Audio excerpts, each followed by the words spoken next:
बिस्मिल्लाहिर्रहमानिर्रहीम। अस्सलाम वालेकुम। कल फजल रहमान साहब को नैब की जानिब से नोटिस मौसूल हुआ तो साथ ही इल्ज़ामात की भरमार शुरू हो गई और कहा जाने लगा कि ये फजल रहमान साहब पर जाली केस बनाया गया है और इसकी वजह यह है कि उन्होंने APC में शिरकत की है, अपोजिशन को मुतहद किया है, APC में फ़ौज के खिलाफ सख्त तकरीर की है, तो इसलिए उनके खिलाफ ये केस बनाया जा रहा है। ये मैं आपके सामने रखूंगा कि ये केस कितना पुराना है, मामला कितना पुराना है, किस दौर से ये मामला चल रहा है, और दिलचस्प तौर पर आपको बड़ी हैरान कुन चीज़ें आपके सामने रखूंगा कि मौलाना के खिलाफ ये चीज़ें जिनकी वजह से कहा जाता है कि मौलाना साहब के असासे जदादें बड़ी हैं, इसके सबूत कौन सामने लाया था। इसके सबूत वही सामने लाए थे जो इस वक्त मौलाना साहब, बिलावल साहब, जरदारी साहब, नवाज शरीफ साहब, शहबाज शरीफ साहब, उन सब के मुश्तरका प्यारे हैं, जिनके लिए नवाज शरीफ साहब को और इस पूरी मुत्तहिदा अपोजिशन को जिनकी बहुत फिक्र है, जिनका बहुत दर्द है, जिनकी बहुत तकलीफ है, ये सारी चीज़ें वही सामने लाए थे। मैं अभी आपके सामने रखता हूँ, लेकिन ये मैं आपको बता दूँ कि ये जो तहकीकात इनके खिलाफ हो रही थी ये APC से पहले की चल रही थी। 7 सितंबर को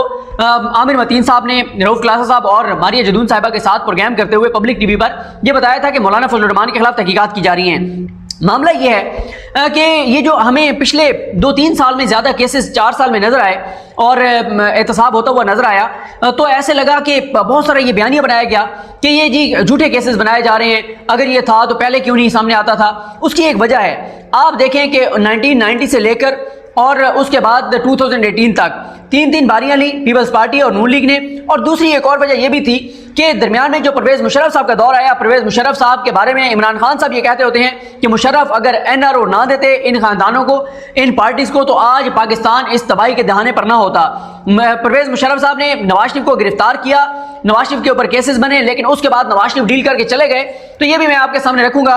किस्मत खान हमारे दोस्त हैं, बहुत ज़बरदस्त पाकिस्तान के चंद एक अच्छे रिसर्चर्स में से एक हैं। किस्मत खान की एक रिसर्च है कि जब नवाज शरीफ को डील करके नवाज शरीफ बाहर गए थे, परवेज मुशर्रफ ने उनको बाहर भेजा था, तो उस वक्त नवाज शरीफ पर कितने केसेस थे, जिन केसेस में उस वक्त वो बच गए थे, वो मैं आपके सामने रखूंगा। क्योंकि बदकिस्मती ये रही है कि इस मुल्क में एहतसाब हुआ ही नहीं है। पीपल्स पार्टी और नून लीग एक दूसरे पर इल्जामात लगाते थे, एक दूसरे को गालम गलोच करते थे, एक दूसरे को मुल्क के लिए सिक्योरिटी रिस्क कहते थे, एक दूसरे को करप्ट कहते थे, सड़कों पर घसीटने की बात करते थे और पेट चीर फाड़ कर और लूटी दौलत निकालने की बात करते थे। लेकिन वो इख्तियार में आते थे तो उनके केस नहीं खोलते थे, वो इख्तियार में आते थे तो उनके केस नहीं खोलते थे, और करप्शन को जो है वो उसका दिफा किया जाता था, उसको तहफ़्फ़ुज़ दिया जाता था। लेकिन ये तो अब हमें एहतसाब होता हुआ नजर आ रहा है। और जब एकदम इतने केसेस बने हैं तो ये बयानिया बनाया जाता है कि जी ये केसेस देखें जी झूठे बनाए जा रहे हैं। तो क्योंकि पहले एहतसाब हुआ ही नहीं है और एहतसाब अब हो रहा है, तो इसीलिए पुराने केसेस निकल रहे हैं। यानी नवाज शरीफ के भी एवन फील्ड जो अपार्टमेंट्स हैं ये 1990 से लेकर 1993-94 के दरमियान जो है ये खरीदे गए थे। लेकिन जाहिर है एहतसाब क्योंकि हुआ नहीं, एहतसाब अब हो रहा है, तो इसीलिए केसेस भी अब सामने आ रहे हैं। मैं आपके सामने रखता हूँ कुछ चीज़ें, फिर मैं आपको, बल्कि पहले मैं आपको ये बता देता हूँ कि इसके जो है वो सियासी पहलू भी हैं, इसके अखलाकी पहलू भी हैं। फजल रहमान साहब से जो जवाब मांगा जा रहा है इसके कानूनी पहलू भी हैं। पहला है कानूनी पहलू। कानूनी पहलू यह है कि नैब का कानून मौजूद है कि जो भी पब्लिक ऑफिस होल्डर होगा उसको अपने असासे और जायदादों का जवाब देना होगा। मैं एक वीडियो में बड़े तफसील से बता चुका हूँ कि ये क्यों, इसकी वजह क्या है।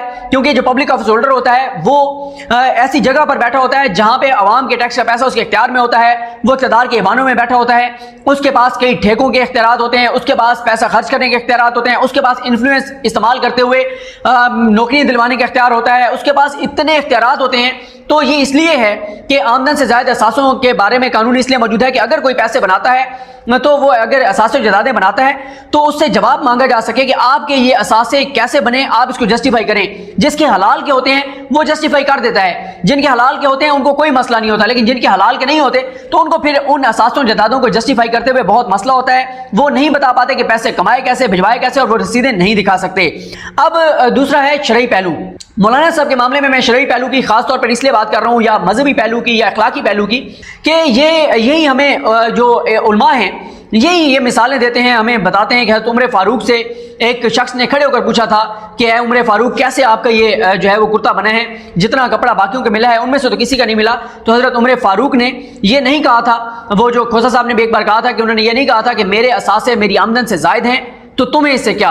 उन्होंने जवाब दिया था और फिर उनके बेटे खड़े हुए और उन्होंने कहा कि मेरा जो हिस्से का कपड़ा था वो मैंने अपने वालिद मोहतरम को दिया, तो इस तरह से इनके ये कुर्ता बना।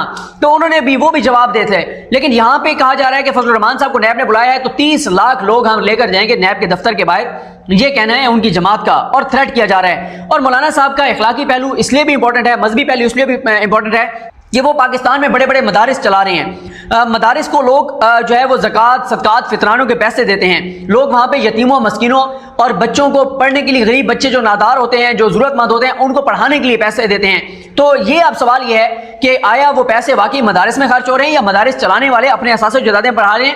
یہ میں الزام ان پہ نہیں لگا رہا کہ انہوں نے وہ کوئی یتیموں مسکینوں کے جو زکوٰۃ فطرانے عطیات وہ پیسے انہوں نے کھائے ہیں. میں کہہ رہا ہوں کہ وہ اپنے آپ کو کلیئر کریں تاکہ یہ کلیئر ہو کہ ان پیسوں سے انہوں نے کوئی خرد برد نہیں کی, وہ پیسے انہوں نے نہیں کھائے, بلکہ وہ انہوں نے جو بھی ان کے اساتذہ جدادیں ہیں اربوں روپے کے, وہ بالکل حلال پیسوں سے بنے ہیں, وہ حرام پیسوں سے نہیں بنے, وہ کرپشن کے پیسوں سے نہیں بنے. اور میں اس لیے کہہ رہا ہوں کہ یہ فضل الرحمان صاحب پر الزامات, دلچسپ بات یہ ہے کہ اس چینل پر لگے جس کا نام ہے جیو نیوز. جیو نیوز کے مالک میر شکیل الرحمان اس وقت جیل میں ہیں اور ان کی جو ہے وہ بے گناہی کی, ان کی ایمانداری کی قسمیں کھاتے ہوئے نظر آتے ہیں. میں اپوزیشن جماعتوں کے لوگ, پیپلز پارٹی ہو, نون لیگ ہو, فضل الرحمان صاحب ہو, کہ جی بڑا غلط کیا گیا ہے, اور اپنی ہر تقریر میں دو لوگوں کا ذکر لازمی کرتے ہیں, ایک میر شکیل الرحمان کی گرفتاری کا, ایک قاضی فائز عیسیٰ صاحب کے کیس کا. اب میر شکیل الرحمان صاحب کے چینل پر حامد میر صاحب کے پروگرام میں انصار عباسی صاحب نے مولانا فضل الرحمان کے بارے میں کیا کہا تھا, وہ میں آپ کے سامنے آپ کو پوائنٹس بتاتا ہوں. اور یہ بھی آپ کو بتاتا ہوں کہ اس میں انصار عباسی صاحب نے یہ کہا تھا کہ یہ یہودی سازش نہیں ہے, مجھے یہودی کہنا ہے کہتے رہے, لیکن میرے پاس ثبوت موجود ہے. اور انہوں نے وہ ثبوت اس پروگرام میں دکھائے تھے, انہوں نے وہ فردیں دکھائی تھی, انہوں نے ڈاکومنٹری ایویڈنس دکھایا تھا. اور انہوں نے یہ کہا تھا کہ فوج نے یہ ساری زمینیں مشرف دور میں فضل الرحمان صاحب کو دی ہیں, ان کے فرنٹ مینس کو دی ہیں, اور بقول انصار عباسی صاحب کے یہ اس لیے دی گئی کہ انہوں نے مشرف کو فائدہ پہنچایا. اور وہ ساری انہوں نے کچھ تفصیلات بھی ایک پروگرام میں سامنے رکھی تھی, بہت سے پروگرام ہیں آپ دیکھ سکتے ہیں. وہ یہ کہتے ہیں کہ 6 لوگوں کو فوج نے 1200 کنال زمین ڈی آئی خان میں دی, انصار عباسی صاحب کہتے ہیں. مفتی ابرار احمد خان کا وہ کہتے ہیں مولانا سے کیا تعلق ہے, وہ کہتے ہیں وہ سیکرٹری ٹو مولانا تھے. پھر وہ کہتے ہیں 200 کنال مفتی ابرار کو ملی, انہوں نے دستاویزات بھی دکھائے اور فرد بھی دکھائی. وہ کہتے ہیں شریف اللہ صاحب جو مولانا کے بھائی لطف الرحمان صاحب کے سیکرٹری تھے, ان کے نام پہ زمین ٹرانسفر ہوئی. محمد رمضان صاحب جو کہ شریف اللہ صاحب کے رشتہ دار ہیں, ان کے نام پہ زمین ٹرانسفر ہوئی. ابرار علی شاہ صاحب جو کہ اکرم خان درانی صاحب کے کزن ہیں, ان کے نام پہ زمین ٹرانسفر ہوئی.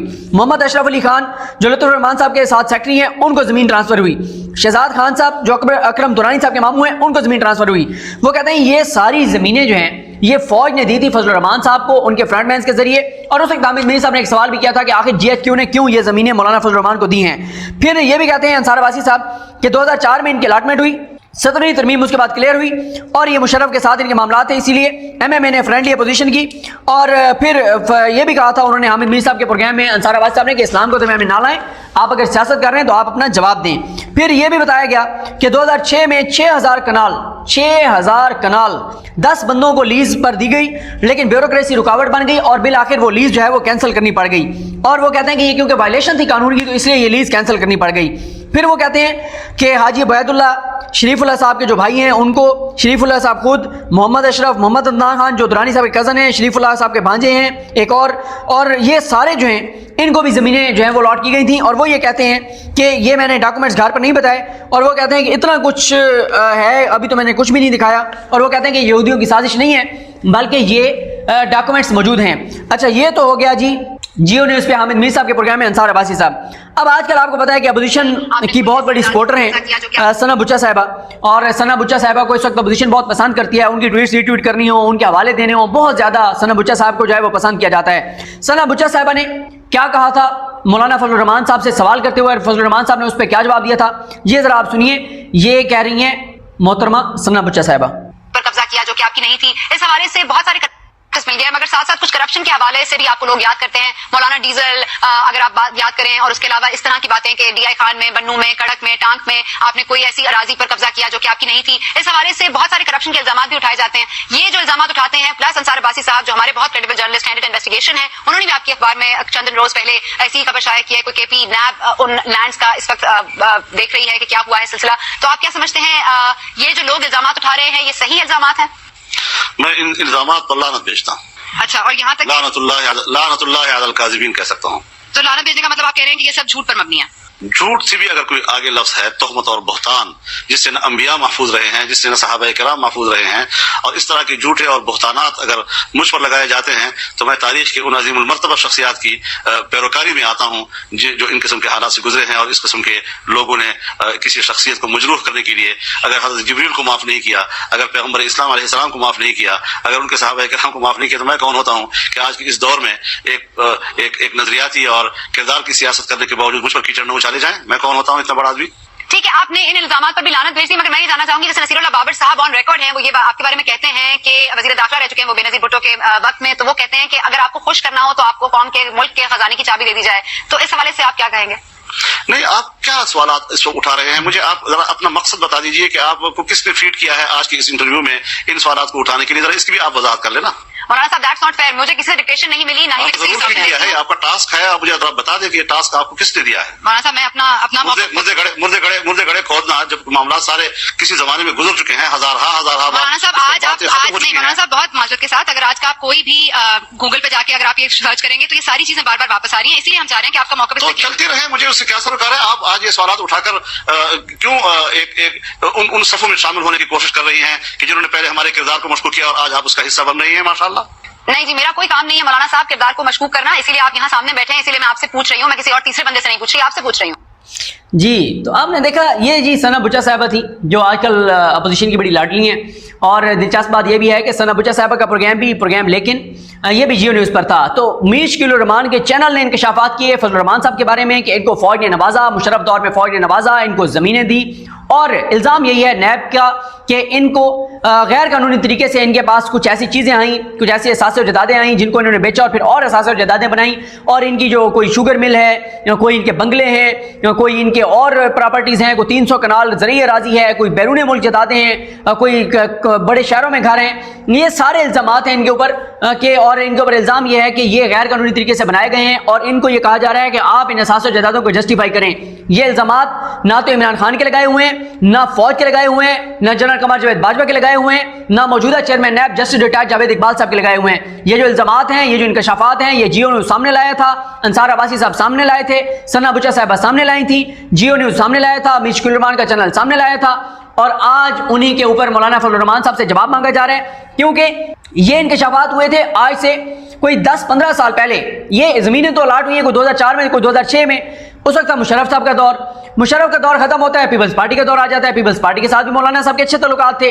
पीपल्स पार्टी के दौर खत्म होता है, मौलाना साहब जो है बल्कि उसमें भी चेयरमैन कश्मीर कमेटी थे, फिर उसके बाद नूली के दौर में भी चेयरमैन कश्मीर कमेटी थे। अब बात यह है, जब आप कश्मीर कमेटी के चेयरमैन थे, करोड़ों अरब रुपए आपके पास फंड्स होंगे, आपने पैसा खर्च किया होगा, तो जवाब तो आपको देना भी चाहिए। और ये जो धमकी होती है ना कि हम 30 लाख लोग ले जाएंगे, मेरा ख्याल है कि मौलाना साहब जैसी शख्सियात को ये जेब नहीं देता, इनको तो खुद को पेश करना चाहिए, इनके पास तो मौका है, आए अपने असासे जदादें क्लियर करें, जस्टिफाई करें, और ऐसी क्लीन चिट इनको मिलेगी कि ये लोगों को दिखाते फिर रहे होंगे कि देखो जी इमरान खान के दौर में मुझसे सवाल का जवाब मांगा गया, ये मैंने एक एक रसीद दे दिया है, मैंने एक एक जवाब दे दिया है, बात खत्म हो जाएगी।